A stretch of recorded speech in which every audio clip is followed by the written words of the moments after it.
District, Dan Janickey. We're very fortunate in this part of the county. Our crime rate's pretty low, and it's been low. Hasn't been a large issue for us over the years. We've managed to keep it down. We've had occasionally some spikes in some burglaries. You may have probably seen, probably 3 or 4 weeks ago, we were getting hit in this area, in particular with a large amount of residential houses, residential burglaries getting broken into. Fortunately, we were able to eventually identify the suspects and arrested 3 individuals that were responsible for that. They were, I think, responsible for about 40 burglaries in this area. 40? 40?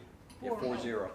People who come into a commercial building during business hours, they're either dressed like a business person or they could be dressed like a custodian. They appear like they're legitimately there. They get in, somebody, if you have a swipe card, somebody lets them in, but then they just go through desks and clear out purses, you know, electronics. We're starting to see a lot of that. Arlington County gets a lot of that too. And with that type of, you know, building and a lot of these high-rise commercial buildings, we're anticipating that's going to be something we're going to have. And that's more of an educational from private sector, security, or just making your employees aware, your staff aware that, hey, lock up your belongings, don't leave stuff out in the open. Just because you're here in your office, you don't know who's coming and going in some of these places. So there's a lot of different threats out there nowadays, and I'm talking the terrorism side of things. We are constantly planning for active shooter events, IEDs. I mean, I'm personally concerned with mass transit coming in here. There's a lot of high value soft targets in this particular area in the county, actually in the region, national capital region. One IED, you know, a Boston event or something, to me is, but we constantly train for that. So the threats have changed.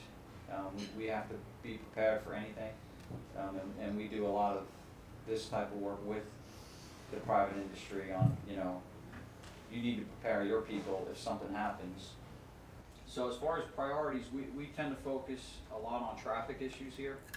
Big complaints, that's what we constantly get from the community, whether it's speeding, whether it's, you know, distracted driving, whether it's blocking the box. You know, we get a lot of blocking the box in downtown Mclean here.